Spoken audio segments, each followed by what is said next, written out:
Hola, sean todos muy bienvenidos al tercer módulo de cuidado y manejo de accesos vasculares centrales y periféricos. Mi nombre es Pablo Salinas Gallardo, soy enfermero de la unidad de paciente crítico del Hospital de La Serena y líder de la guía de accesos vasculares de la RNAO de nuestro hospital. A continuación, veremos la hoja de ruta de esta presentación. El primer tema que trataremos es la preparación de la piel previo a la instalación de un acceso vascular y la importancia que esto tiene, la técnica séptica y las actualizaciones con respecto a ello, inserción del dispositivo de acceso vascular y algunas recomendaciones, aseguramiento y estabilización del dispositivo, manejo y mantención del dispositivo vascular, recomendaciones sobre las conexiones y bajadas, curación del dispositivo de acceso vascular, también la pertinencia, recambio y retiro del dispositivo vascular. Preparación de la piel previo a la instalación del acceso venoso periférico. Todos sabemos que en caso de que exista la presencia de material orgánico visible o la piel se encuentre evidentemente sucia, debemos lavar la zona con agua y jabón previo a la instalación del dispositivo vascular, ya sea tanto central como periférico.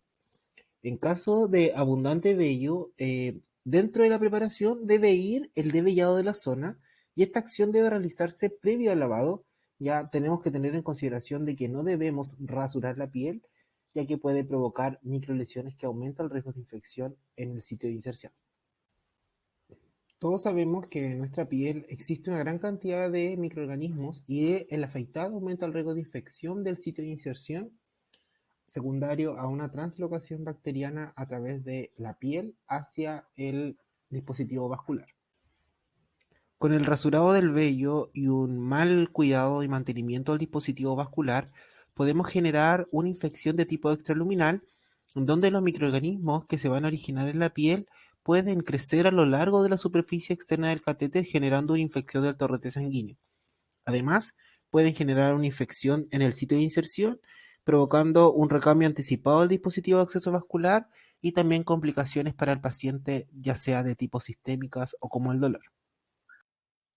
Vamos a ver ahora la preparación de la piel previo a la instalación de un acceso vascular central.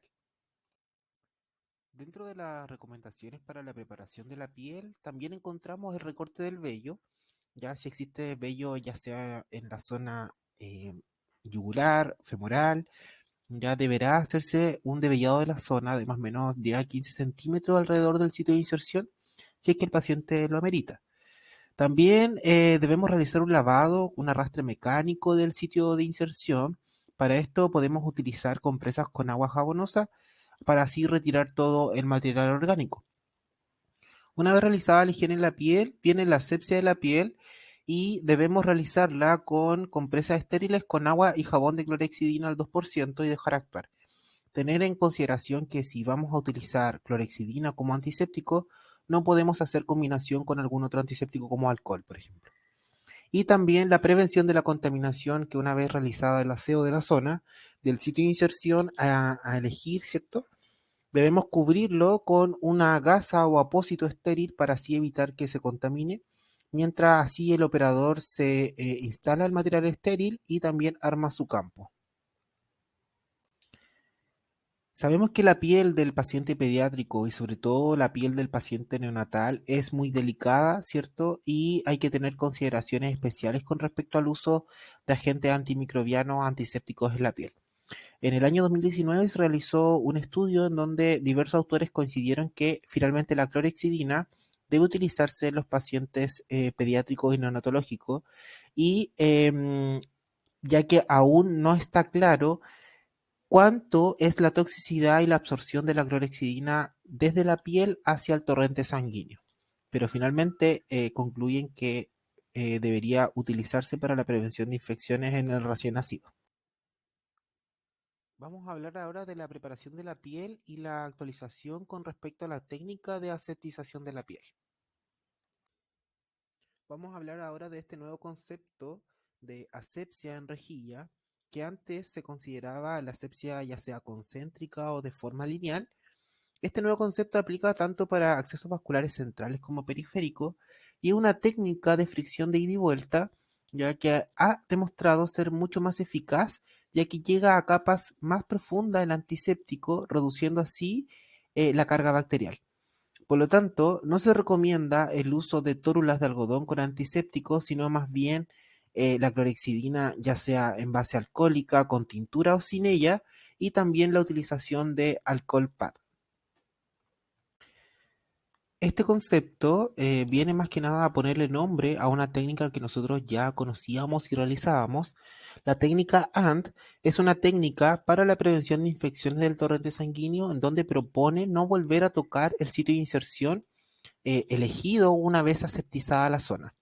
Ya, a no ser que nosotros estemos instalando un dispositivo de acceso vascular con guantes estériles, ahí en ese caso podríamos volver a palpar, ¿cierto?, en la vena o volver a palpar el sitio de inserción. Además, ahora les voy a mostrar un video correspondiente a el impacto que tienen las infecciones del torrente sanguíneo para los pacientes y el sistema público.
Veremos ahora algunas recomendaciones con respecto a la inserción del dispositivo de acceso vascular. La inserción de un acceso venoso periférico o de un dispositivo de acceso vascular periférico podemos realizarla mediante dos formas. Una de ellas es la palpación y la visualización de la vena y también la punción ecoguiada. La INS en el año 2021 recomienda la instalación de accesos vasculares bajo visión ecográfica para así garantizar una seguridad y calidad en la atención clínica.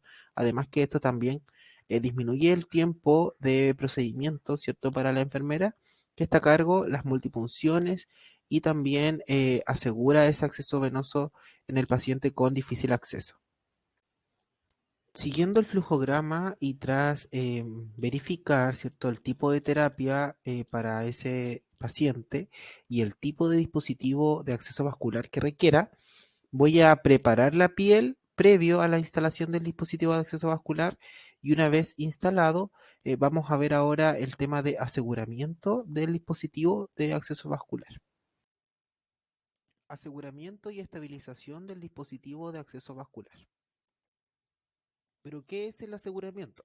El aseguramiento es la capacidad de proteger el sitio de inserción y asegurar el catéter o dispositivo de acceso vascular para así reducir el riesgo, movimiento inadvertido, migración, movimientos, desplazamientos y eventualmente la pérdida accidental del catéter cuando se encuentra dentro de un vaso sanguíneo.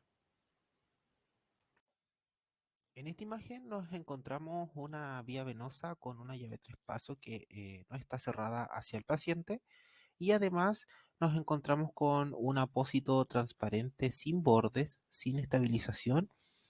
Por lo tanto, este aseguramiento es inadecuado y vendría siendo una mala práctica.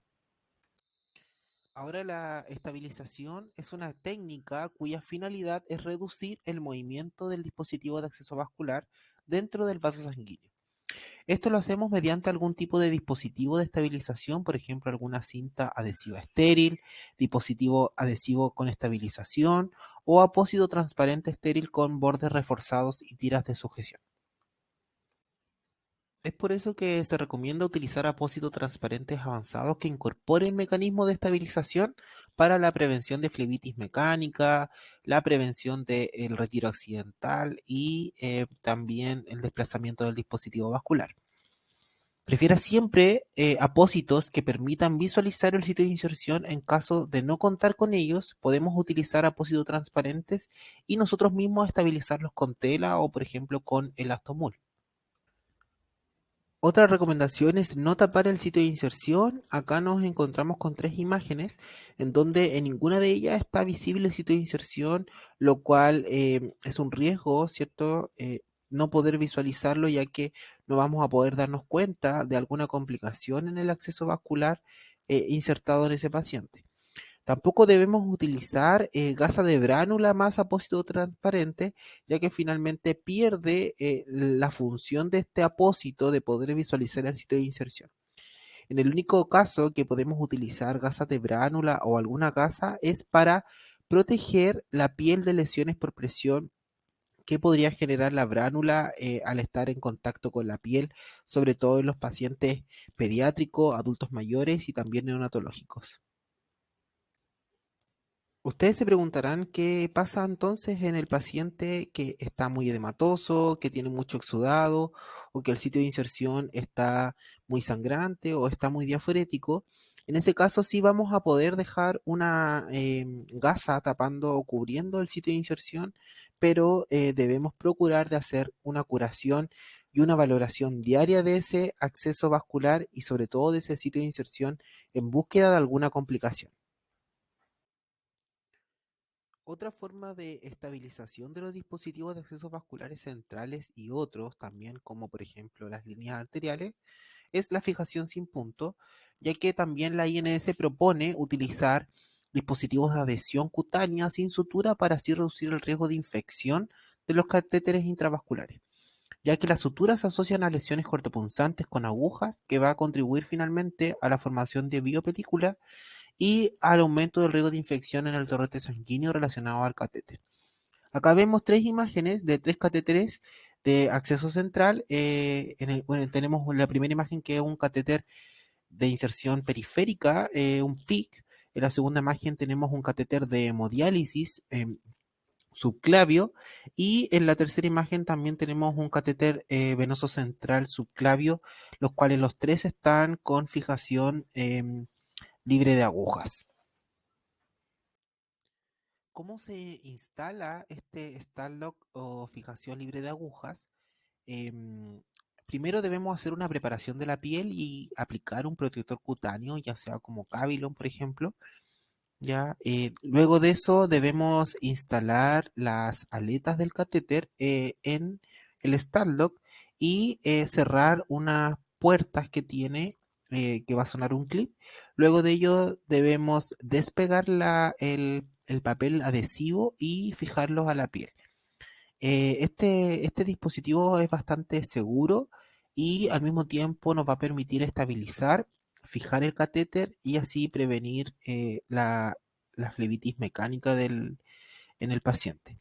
El recambio de esto es SOS en caso de que se despegue o se ensucie.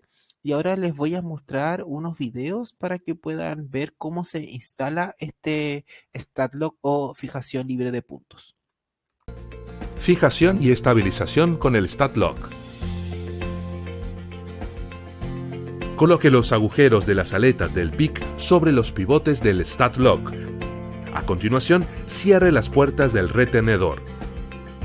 Realizar la preparación de la piel con Applicare en el lugar deseado para adherir al dispositivo. Retire el papel protector del adhesivo de la parte inferior del dispositivo, uno de cada lado. Preparar la piel. Trabar las aletas. Retirar el papel. Pegar.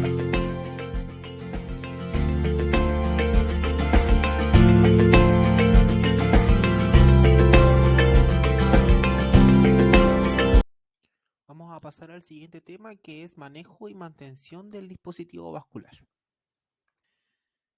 Lo primero que vamos a ver es la valoración del dispositivo de acceso vascular, la valoración del sitio de inserción, y esta debe realizarse al menos una vez al turno, ya, y en búsqueda de posibles complicaciones.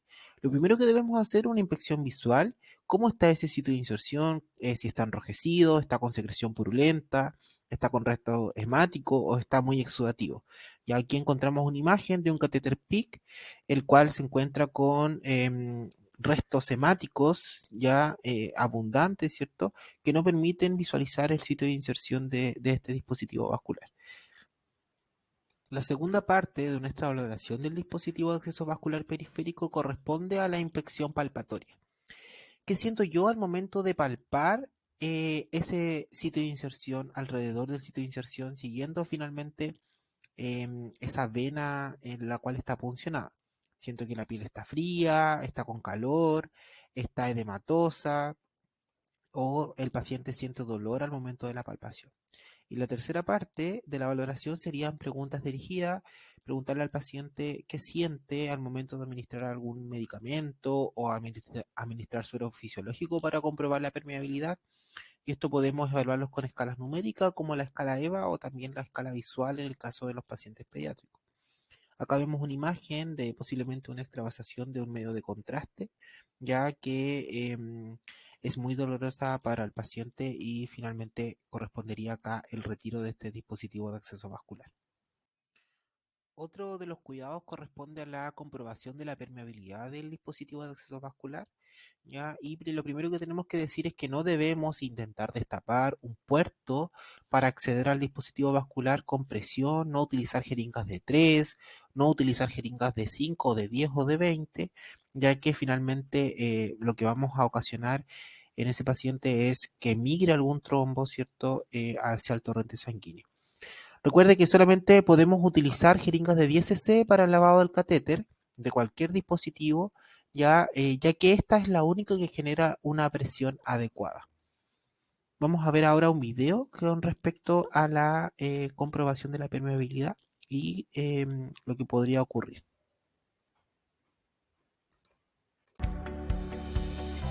Formación de fibrina. La formación de fibrina ocasiona la oclusión del catéter, pudiendo llevar a la pérdida precoz del dispositivo.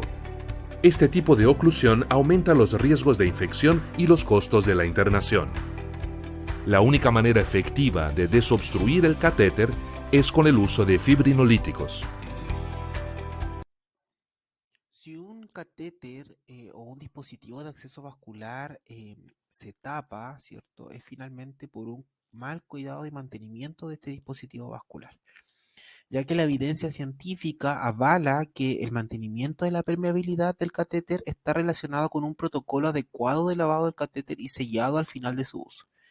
Las recomendaciones actuales respaldan la realización de un lavado activo con una jeringa de 10 utilizando una técnica push-stop-push, ya que corresponde la inyección de forma pulsada de bolos pequeños de 2 a 3 cc, ya para generar un flujo turbulento. Entonces, como le mencionaba en la diapositiva anterior, el lavado del catéter con una técnica push-stop-push está recomendado. Ya, aquí lo que vamos a generar es un flujo turbulento versus un laminar, que es como el habitual que nosotros realizamos, ya, pero hay que tener en consideración que si hay algún lumen de algún dispositivo vascular central o algún acceso vascular periférico, que no está con uso, deben permeabilizarse de igual forma al menos una vez al turno. Por lo tanto, se sugiere dejar indicado en tarjeta de medicamentos esta permeabilización con esta técnica, la cual vamos a ver a continuación cómo se realiza. Promover un lavado en torbellino. Finalizar el lavado del catéter con presión positiva.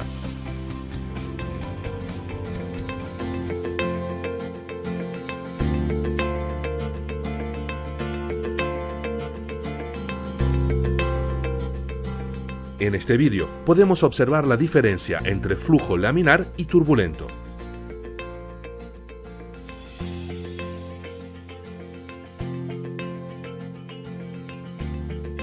La técnica de lavado turbulento es más efectiva por la remoción de depósitos sólidos, por ejemplo, fibrina, drogas precipitadas y contenido hemático, cuando se compara con la técnica de flushing continuo.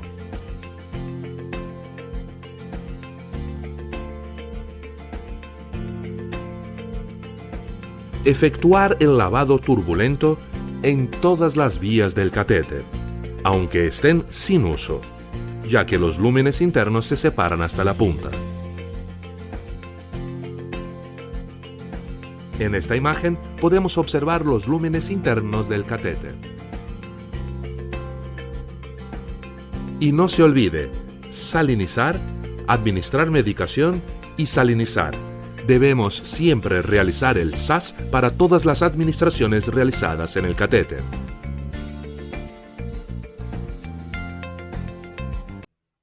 Vamos a hablar un poco de los cuidados en la preparación y administración de medicamentos. Acá tenemos dos imágenes de nuestro hospital. En la primera imagen encontramos una clínica, ¿cierto?, con bastante desorden. Si mal no veo, hay una ampolla abierta. Ya también hay un suero que está abierto, está rotulado, y hay uno que está sin rótulo. ¿Ya? Y en la segunda imagen de la derecha encontramos una bandeja de medicamentos en donde también existe el descuido de no proteger el émbolo, que finalmente es el que se contamina y podría generar una contaminación intraluminal. Además, en la segunda imagen de la derecha encontramos las jeringas con el envoltorio, ¿cierto? Tratando de proteger la zona de la aguja, que en verdad ahí debería ir un tapón rojo. Entonces, siguiendo en la misma línea, esta sería la forma correcta, ¿cierto?, de poder resguardar nuestros medicamentos. Ya tenemos un paño estéril, un riñón estéril, ya en donde tenemos las jeringas que están rotuladas con los distintos tipos de medicamentos, más los datos del paciente. Tenemos la punta de la jeringa ocluida con un tapón rojo y el émbolo se encuentra dentro del riñón estéril, que luego podemos conservarlo, ¿cierto?, en la clínica de enfermería, tapando, ¿cierto?, para que no se vaya a contaminar. Estas son algunas de las imágenes que queremos evitar, en donde nos encontramos con riñones tratando de mantener, ¿cierto?, una cierta esterilidad. El émbolo hacia afuera del riñón en la primera imagen. En la segunda imagen nos encontramos con jeringas con agujas y en algunos casos también el rótulo del émbolo, que significaría una contaminación del émbolo y una posible infección intraluminal del catéter. Por lo tanto, no rotule el émbolo de la jeringa, utilice algún papel adhesivo que va a ir por el exterior de la jeringa, ¿cierto? Para poder identificar el paciente y el medicamento. Siempre ha existido discrepancia de qué administrar por cada rama del catéter venoso central. Es por eso que nuestro protocolo institucional nuevo estandariza, ¿cierto?, qué se debe administrar por qué lumen y sugiere también algunos otros usos. En este caso vamos a ver el catéter venoso central de 3 lúmenes, ya, y en el lumen proximal los usos que deben darse es para la administración de pseudoanalgesia, drogas vasoactivas y bloqueadores neuromusculares. Sin embargo, también se puede utilizar para administración de medicamentos intermitentes, para toma de muestras y también para administración de transfusiones sanguíneas y hemoderivados.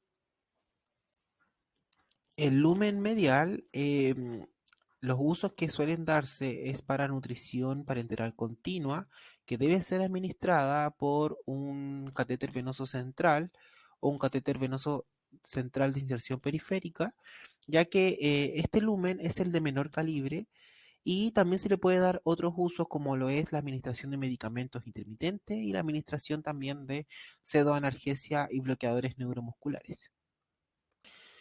El último lumen es el lumen distal, ya que dentro de los usos está la monitorización de la presión venosa central y también la administración de soluciones a alta velocidad. Este es el lumen con mayor calibre, por lo tanto tiene menor riesgo de oclusión. Otros usos que podemos darle también es para administración de medicamentos intermitentes, para nutrición parenteral, para pseudoanalgesia y bloqueo neuromuscular, y también para transfusiones sanguíneas y hemoderivados. A continuación veremos algunas recomendaciones con respecto a las conexiones y también las bajadas en los dispositivos de acceso vascular. Algunas recomendaciones con respecto al recambio de bajadas, estas deben realizarse cada 72 horas, ¿ya? Y los tapones amarillos y rojos igual en el mismo tiempo, 72 horas, a no ser que tengan tapones libres de agujas, que la duración sería de 96 horas. Ya se debe consignar en la hoja de registro de enfermería la fecha de instalación de estas nuevas o el recambio de las bajadas y tapones, y en caso de soluciones, como por ejemplo soluciones lipídicas, la nutrición parenteral, la albúmina, el cambio es cada 24 horas, y soluciones como el propofol, el cambio deberá realizarse cada 6 horas, ya que el propofol interfiere, ¿cierto?, en las tubuladuras y en el plástico de las tubuladuras de esas conexiones. El cotrimoxazol y Nesolid, el cambio debe ser en cada administración, y soluciones intermitentes que sean desconectadas del dispositivo de acceso vascular también deben cambiarse. Vamos a hablar ahora un poco de las buenas prácticas y la primera es evitar desconexiones programadas al finalizar el tratamiento y hacerlas solo en caso de urgencia o de necesidad. Ya, también elija el alargador venoso más pequeño, máximo de 60 centímetros, a excepción de unidades como hemodinamia, pabellón o zinc, que muchas veces requieren de algún extensor venoso más largo. En esta diapositiva les quería mostrar esta imagen en donde encontramos una vía venosa periférica insertada en el dorso del pie, cubierto el sitio de inserción sin poder visualizar alguna complicación, y tenemos un alargador venoso de más de 60 centímetros, obturada con un tapón amarillo, ya que quizás ese paciente no necesitaba mantener en ese momento. Ya en el caso, por ejemplo, del paciente que no requiera un alargador venoso, podría ir directamente el tapón amarillo al acceso vascular o al cono, ¿cierto?, de la vía venosa periférica. Por lo tanto, si encontramos malas prácticas en esta imagen, es que la vía venosa periférica está en el dorso del pie. Ya se prefiere no instalar en pacientes adultos en los pies o en las extremidades inferiores, utilizando un alargador venoso no acorde, ¿cierto?, al tipo de tratamiento, obturada con un tapón amarillo, y obviamente que el sitio de inserción no se encuentra visible para poder identificar alguna complicación en este paciente. Otra buena práctica es que evitemos al máximo el número de llave 3 pasos instaladas por cada puerto, ya que aumenta el riesgo de infección. Sabemos que cada puerto o acceso a este dispositivo, ya sea periférico o central, va a aumentar el riesgo de infección. Por lo tanto, debemos retirar la mayor cantidad de llaves 3 pasos disponibles sin uso.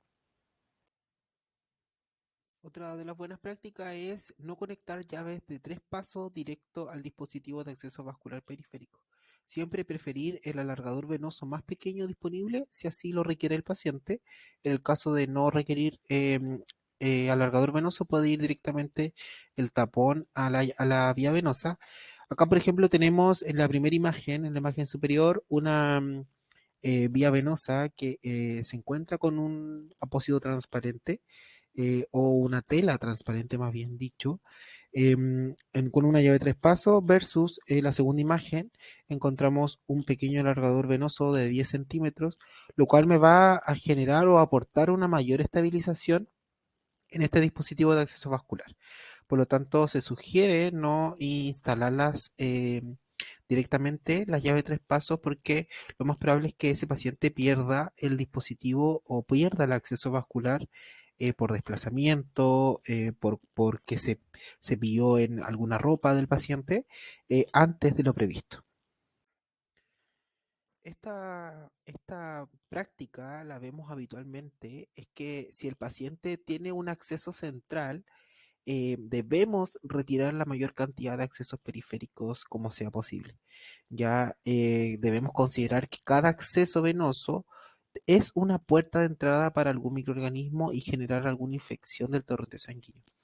A veces nos encontramos con un paciente con un catéter venoso central, por ejemplo, y además tiene 4 vías venosas con alargador venoso, con llaves de 3 pasos directamente.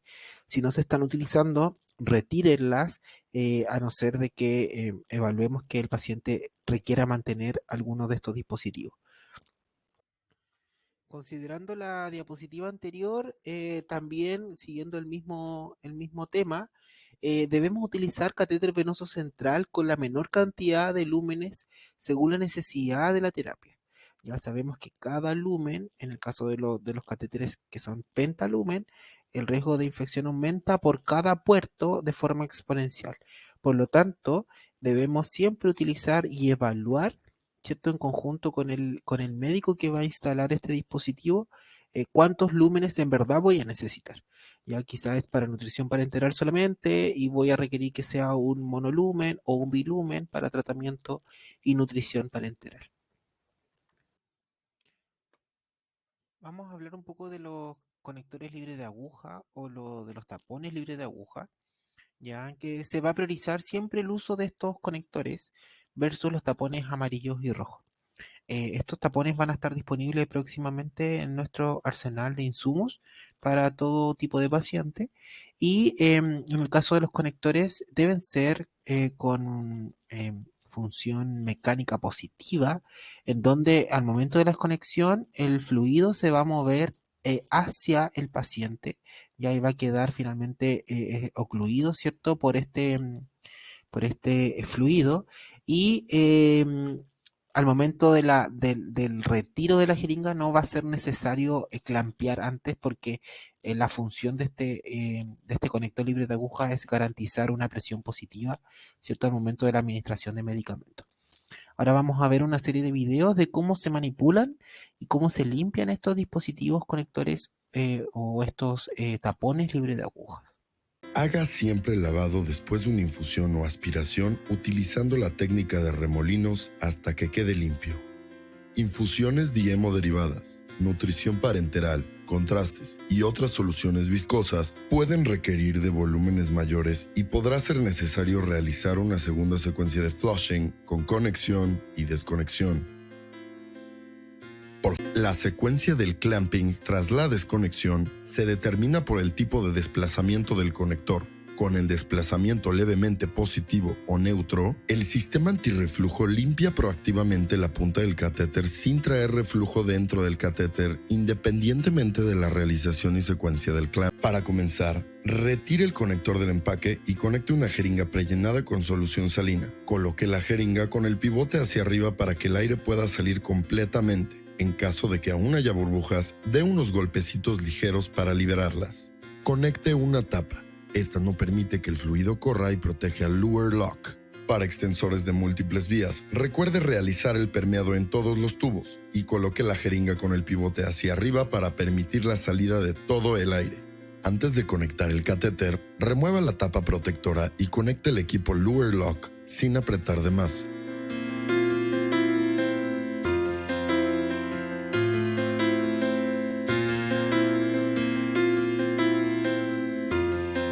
Recuerde desinfectar el conector usando fricción antes de todos los accesos de acuerdo con el protocolo de su hospital. Desinfecte la superficie del conector con alcohol u otra solución antiséptica aprobada. Deje secar el dispositivo por completo, pues el secado completo también hace posible una desconexión más fácil después de la infusión.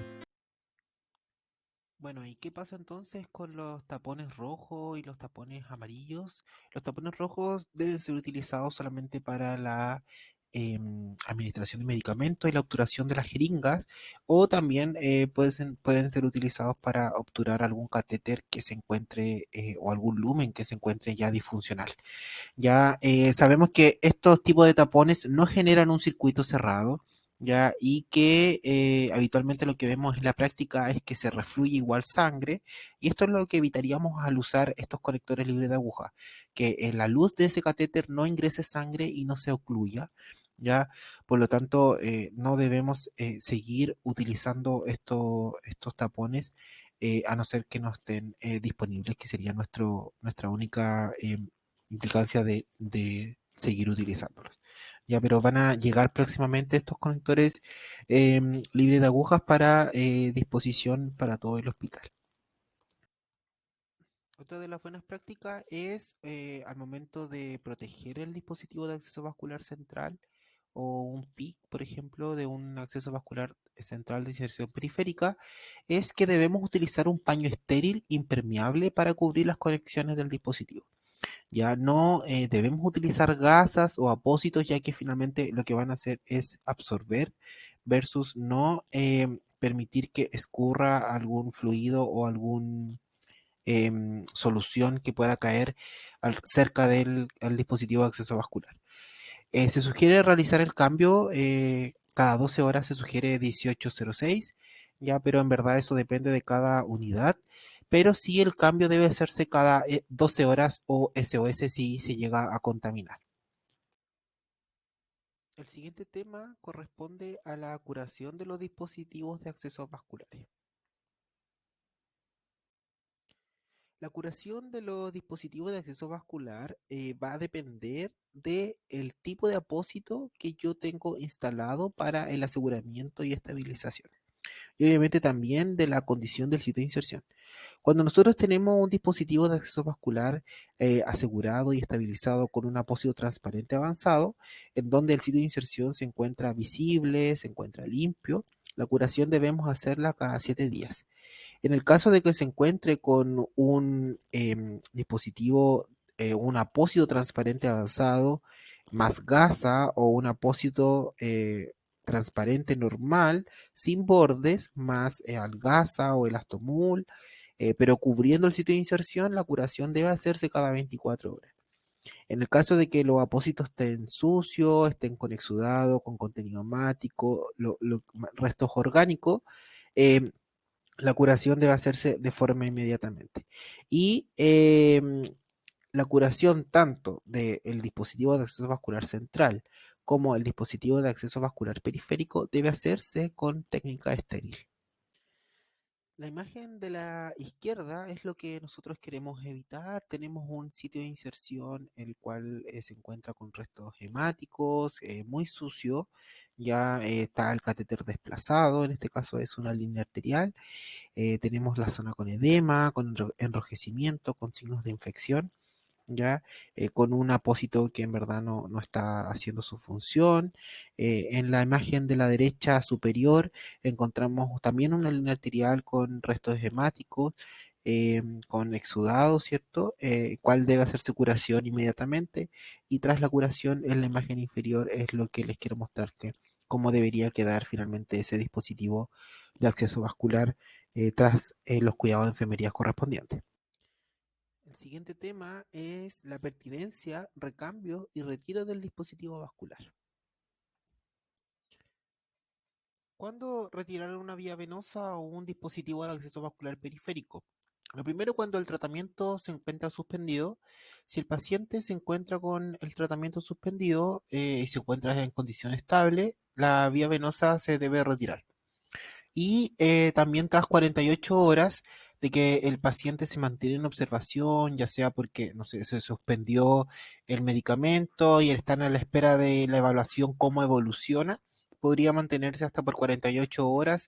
Y si no requiere en ese lapso administración de medicamento endovenoso, debería también la enfermera considerar el retiro de este dispositivo de acceso vascular. En caso de cualquier complicación, ya sea como flebitis, infiltración, extravasación, aparte de notificarlo, también se debe retirar el dispositivo de acceso vascular. Esto incluye todas las unidades del hospital, incluyendo las unidades de paciente crítico. Otra de las buenas prácticas es no realizar el recambio del dispositivo de acceso periférico cada 3 días como habitualmente lo hacíamos. Nuestro protocolo aceptará hasta 7 días en el caso de solo si no existen complicaciones, hay un monitoreo y curación vigente del dispositivo de acceso vascular periférico, si no se puede asegurar la instalación bajo los mínimos condiciones de asepsia en el caso de los pacientes que son ingresados desde el prehospitalario, y en los pacientes pediátricos y neonatos el acceso venoso se va a mantener sin tiempo de caducidad. Otra buena práctica es que cuando se instale el acceso venoso periférico o central o se realice la curación del mismo, esta va a corresponder al día 1 y no al día 0. Y esto debe quedar consignado tanto a la fecha de instalación como a la fecha de curación en la hoja de registro de enfermería. Este es el último tema de esta presentación y corresponde a los registros de enfermería con respecto a la instalación y curación del dispositivo vascular. Una buena instalación de un acceso venoso periférico es una parte muy importante, pero el registro del procedimiento también es fundamental, el cual debe quedar escrito en la hoja de registros de enfermería con algunos datos mínimos que son, por ejemplo, el sitio de punción, el calibre del acceso, número de intentos y el responsable. Cuando se instalan accesos venosos centrales o accesos venosos centrales de inserción periférica, también debe dejarse un registro en la hoja de cuidado de enfermería, ya independientemente si es el médico quien instala el dispositivo de acceso vascular central. Los datos mínimos que deben ir al momento de la instalación son sitio de punción, French del catéter, centímetros de inserción, número de intentos, responsable de la instalación. Es muy importante dejar consignado en la hoja de registros de enfermería la curación tanto del dispositivo de acceso vascular central como el periférico. Hay ciertos datos mínimos, ¿cierto?, que deben ir al momento de la evolución de la curación. Uno son la fecha de instalación, fecha de curación, calibre en el caso de los periféricos, el French en el caso de los centrales, centímetros de inserción en el caso de los catéteres centrales y el responsable, adicionando además también si se observa algún signo de complicación en el sitio de inserción. Ahora bien, el rótulo del apósito, en el caso de los dispositivos de acceso vasculares centrales, debe ir con los centímetros de inserción, la fecha de curación y el responsable. En el caso de los accesos venosos periféricos, debe ir el calibre, la fecha de instalación, la fecha de curación y el responsable del procedimiento. Bueno, y para finalizar, darles las gracias por haber escuchado esta presentación. Espero haya sido de su agrado y también los invito a seguir en esta capacitación que nos va a permitir mejorar en cuanto a los ámbitos clínicos relacionados a los accesos vasculares, incorporando, cierto, la enfermería basada en la evidencia. Muchas gracias.